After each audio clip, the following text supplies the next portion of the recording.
I'm here with Matt Going. Matt is the CEO and co-founder of Anytime Mailbox. Welcome to my company story. Thanks for inviting me. So Matt has a Anytime Mailbox. I'll let him tell a little bit about it, but he wrote down Anytime Mailbox enables customers and businesses to view and manage their postal mail on mobile devices. So Matt, tell us a little bit more about what that means. So what I usually ask people is, have you ever had a P.O. box? Have you ever received mail somewhere where you're not physically located? Mm-hmm. And most people have had that situation, or they get the concept. Mm-hmm. And so I was part of a business that had several of what I'll call a virtual address. So this is an address in another city from where our business was physically located to have a presence in that city. Okay. So that's for marketing purposes primarily. So your other business, you had a physical address in St. Louis, Missouri, and you weren't in St. Louis, but you had a physical mailbox Physical there. address. It helps from a marketing perspective with Google, Okay. as an example, and you can drum up business there, right? Right. Because you have this address in that city. Right. And so in some of those instances, you have to set up a corporation Right. in that city, and also it's a mailing address. So you're getting mail at this physical address, and that physical address could be like a UPS store, or it could be a co-work operator like a Regis, for example. So occasionally you get mail, and that mail, you typically set up an automated forwarding system. It's not a system. It's this once a week, send me the mail, Okay. Whatever's received. So and the it's guy physically in forwarded St. to you. Louis, Regis, he puts the stuff in a box, sends it off to you in California. That's right. Okay. And so, like all of us, 95% of the mail that comes in is junk mail, or it's a credit card offer, and you're like, man, I have to shred it. Right. But every now and then there's something important there. You're getting something from some government, state, federal, or local government that you need to react to. And that's, you don't want to miss the things you can act on. You want to act quickly, typically. Okay. So I thought, there's got to be a better way to receive mail. Right. And so after talking to some folks within the industry, we realized that, wow, we could build a software platform to give to these store owners and mail center operators, we call them, where they would scan the front of the envelope for their customers, and then you'd receive an alert if you received mail on an app. It says, hey, Don, you've got some mail.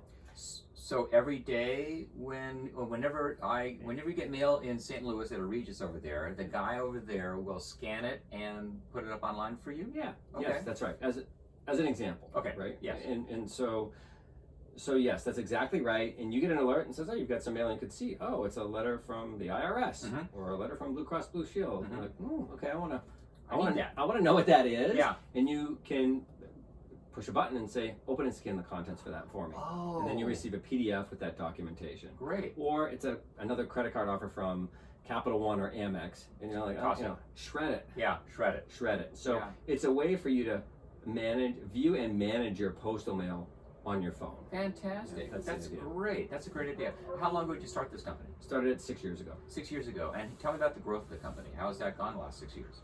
Well, the last couple of years have gone very well. Okay. The first few years, not so well. Like a hockey stick, right? Yeah, so our first target were P.O. box stores, like a UPS store. Yeah. So we're in LA right now, and that's where I live. And so there was a trade show for the P.O. Box Association, Owners Association. This was 6 years ago when you started? 6 years ago at one of the hotels at LAX. Okay. So we went to Vistaprint and got our logo golf shirts.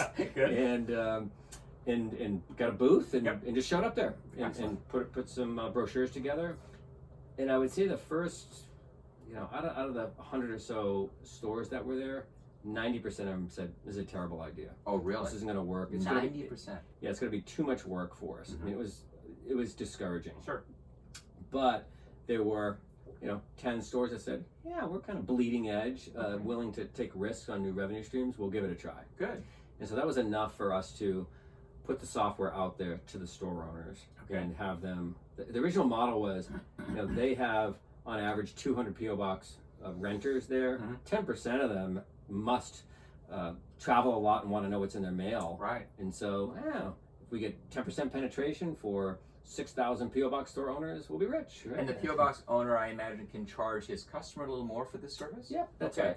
And then you guys get paid, obviously, from part of that revenue also. That's exactly right. The model is a revenue share type model. Great. Good. So the problem was the store owners didn't sell anything. Yeah. They weren't sure how to sell it. They had kind of a desire to, but they didn't know how to sell it. So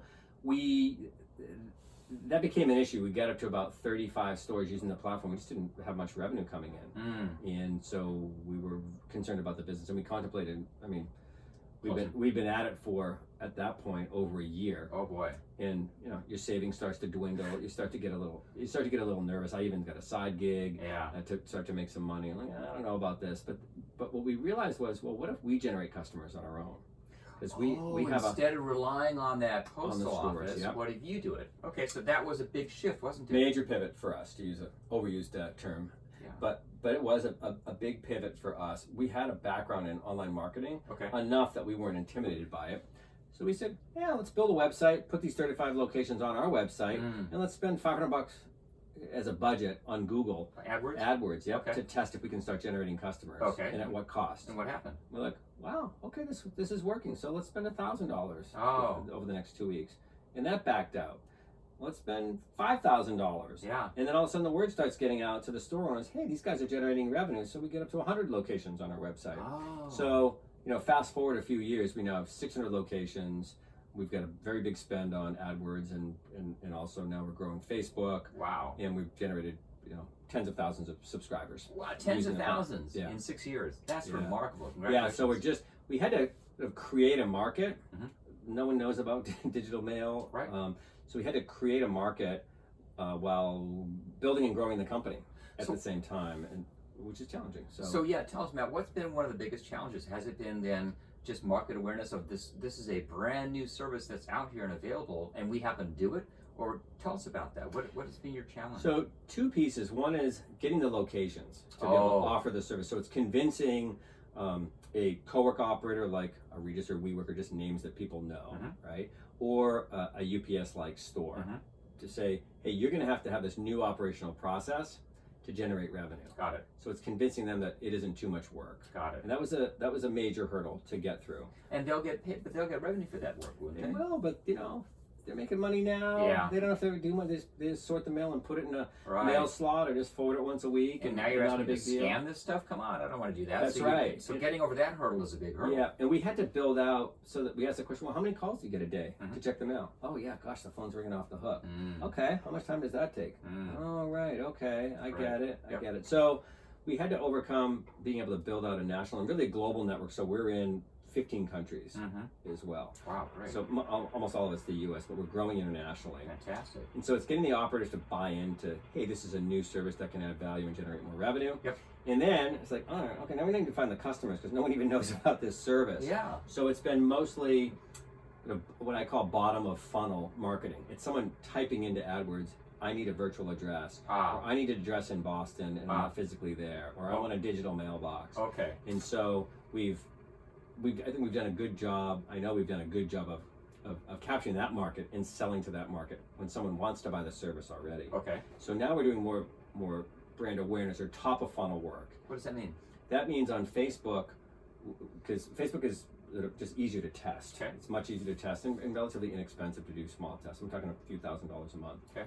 And so we know we have enough customers and data that we can send it to Facebook of these profiles, because we have to send them upload email addresses. They've been getting in the weeds a little too much, right? But uploading email addresses, and Facebook says, oh, hey, we know all these people, because if you don't think everyone knows everything about you already, then wake up, because it's over. And my wife gets nervous about this stuff. I'm like, honey, we're done, right? It's like, we're not doing anything wrong anyway, so who cares? But everybody knows everything about everybody, so it's too late.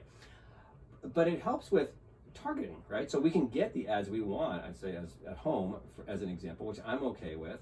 But for our business, Facebook will come back and say, okay, yeah, these people would be interested in, you can start advertising to this segment, because we know these groups that are tied into this, the group you uploaded to me. So these so these 100 people have this in common. We have 1,000 people with the same things in common over here. Thank you. Let's go send it to these 1,000 people. Yes. Thank you for helping me. Got it. Okay. That's what you're saying. So that's what we're doing, and so these other 1,000 people have never heard of a digital mailbox. But so we're now putting ads in front of them, in typically video ads, which is new for us. But that's video ads are, all the data shows that's the way to go. And these short, 10, 20, 30-second ads to talk about, oh, do you want an address for life? Wouldn't it be nice to have a mailbox address for life? Oh, there's a security.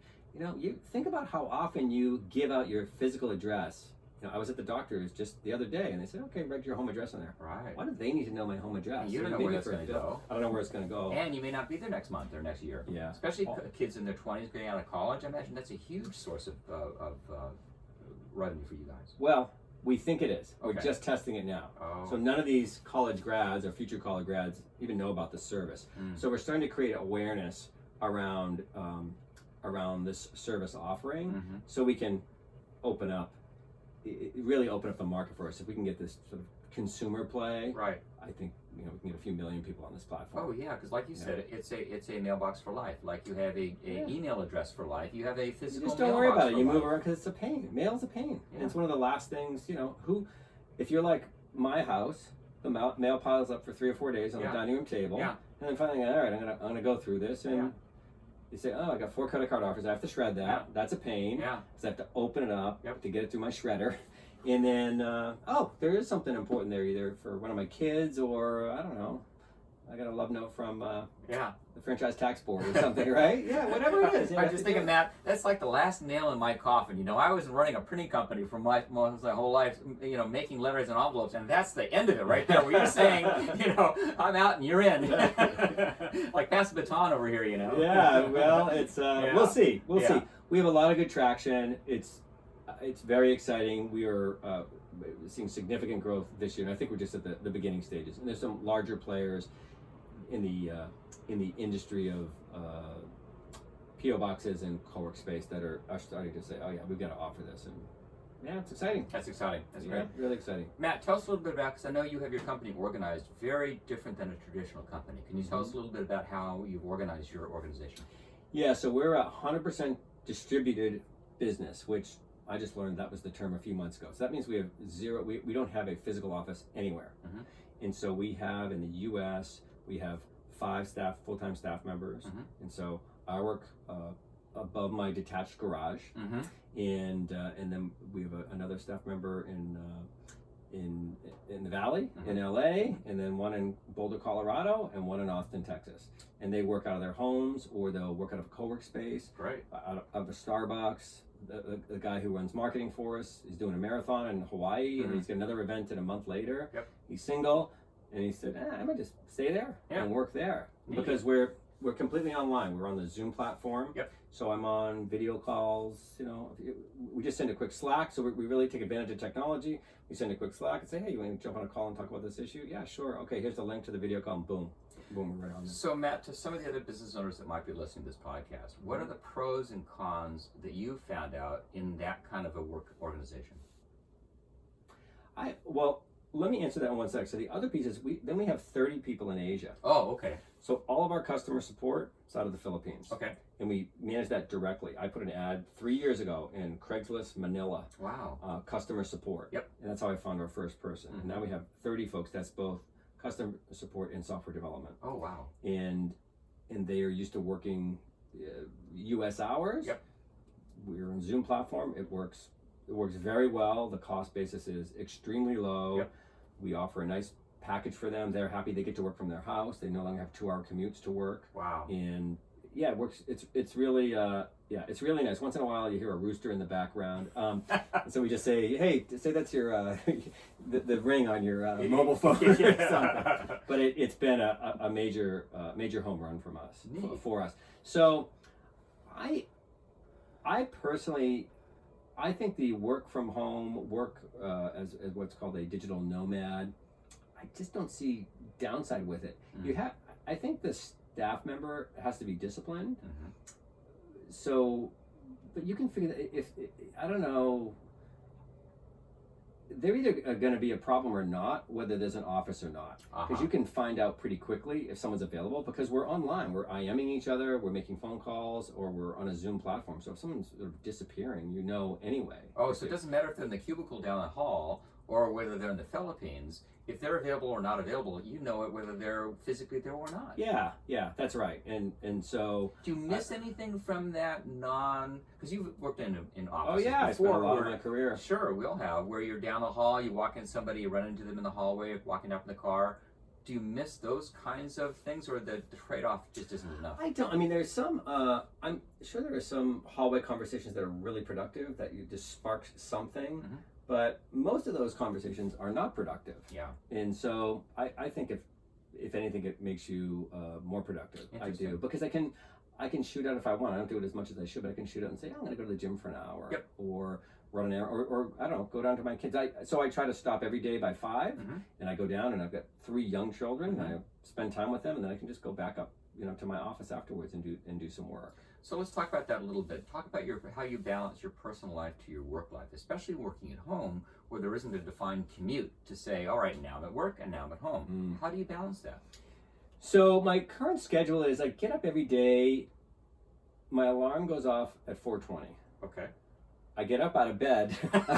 Wow. At 8? No, just kidding. 4:20 at 8. 4:20 is, it's a little rough, but I set it for 4:20. I usually get up about 4:30, 4:45.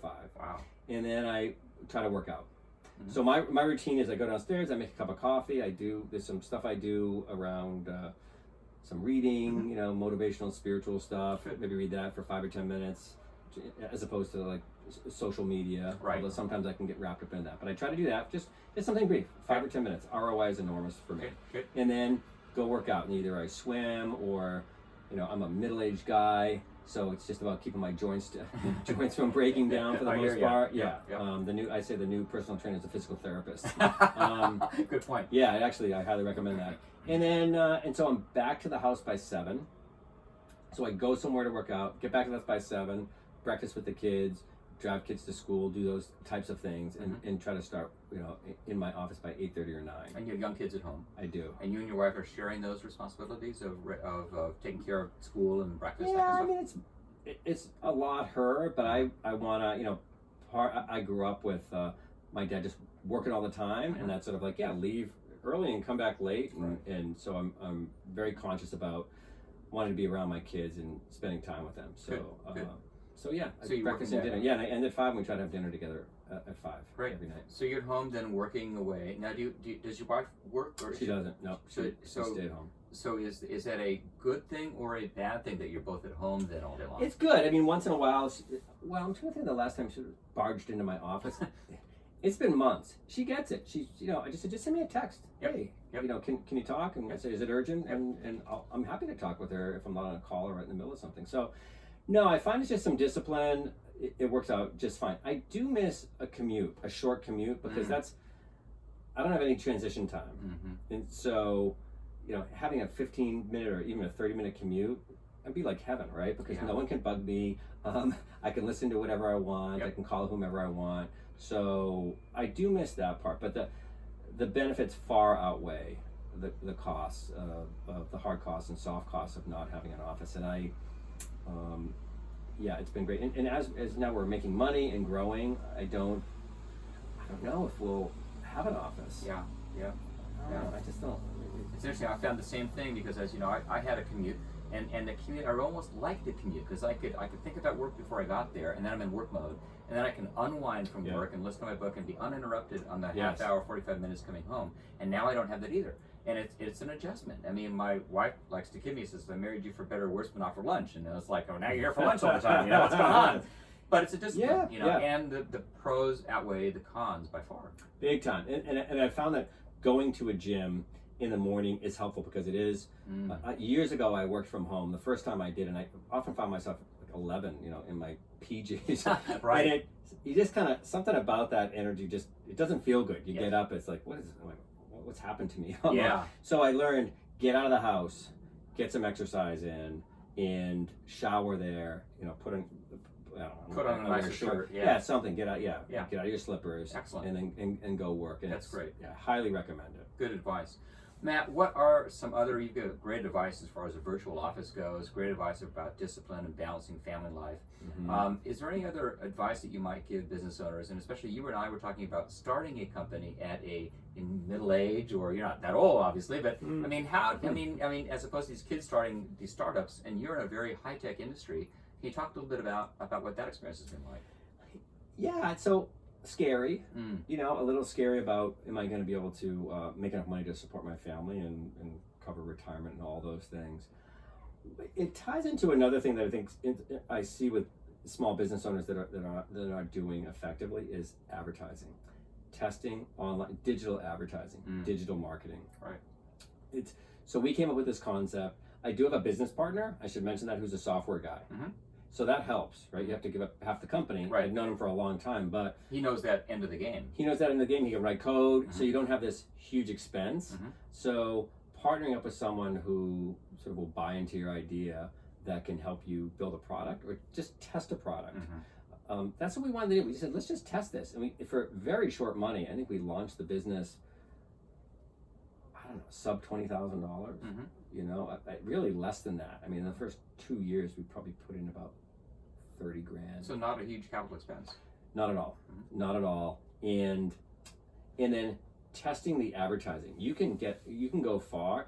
Google AdWords on the spending side and even on the organic side, it's not brain surgery. It just takes some work to understand it, and it's not that tough. Mm-hmm. And you can go a long way in generating new customers. What we know, so we're a SaaS company, Mm-hmm. and so we know exactly how much it costs to acquire a customer and what the value of that customer is. Right. And we can see that up to the second, really, Wow. and just refresh a screen. So with short dollars, I said we start off at $500. We're like, okay, yeah, we're making some pretty good margin here. Let's see if we can keep it up at $1,000. Let's see if we can keep it up at $5,000. Sure. And then it becomes a cash flow issue. Yep, I'll bet. And so that's holding up, and that's why we want to go into this consumer play and to try to really blow it out. But I would say, don't be afraid of the online marketing piece and social media. And as we're testing on Facebook, we weren't doing Facebook before, but now we're testing and we see a direct correlation with just a small spend on Facebook is really paying off and generating customers on AdWords. Wow. So there's a lot of free tools to do that. You don't need a big budget from an advertising perspective. Right. And it's kind of fun and it's just not that hard to learn. Exciting. That's Yeah. right. And you can go far yourself. I would also say there's a lot of folks out there that say they're good at this. Yeah. And they're just try to do it on your own. Yeah. You know? Learn and go on your own. Carve it a couple of hours a week Mm-hmm. to get up to speed. That's great. Yeah, really That's recommend that part. That's very inspiring, Matt. That's great. Before we conclude, any other bits of advice you'd want to pass along to business owners that might be listening? I'm just glad I stuck it out. Yeah. You know, and I've heard that over and over again. I hear that too, and on these other podcasts I do. Everyone Yeah. says, just hang in there. Yeah, it's scary. You wake up in the middle of the night and things are going the way you think they're going, or they're supposed to go. We had to make that really big pivot at one point. Mm-hmm. Even now, sometimes I'm like, is this whole thing good? Is this really going to work out? Yeah. Even though we've turned up tens of thousands of subscribers. And it's just, there's an overused quote from Steve Jobs. You know, Apple's a 10-year overnight success. We're 6 years in, and we're just starting to get some traction. And I'm just glad. I'm glad I stuck it out. That's great. Remind me Yeah. to keep sticking it out. Of like, no, you know, as business owners, we always can get a little worried about how things are going. Yep, very true. That's great. Well, Matt, it's been a great story. If they want to get a hold of you, what's the best way to do that? You know, they can shoot me an email, Matt at anytimemailbox.com, and I'm also on LinkedIn. Okay. And you can find me in either one of those ways. Excellent. Matt, thanks so much for being on the show. Thanks for inviting me, Don. All right. Bye-bye. Hey, thanks for listening to My Company Story. We have new episodes coming out every week, so please subscribe if you like this. And if you'd like to hear previous episodes, you can go to mycompanystory.com or wherever you listen to your podcasts. Also, if you or someone you know would be interested in coming on the show, please email me at don@burge.com. Thanks for listening.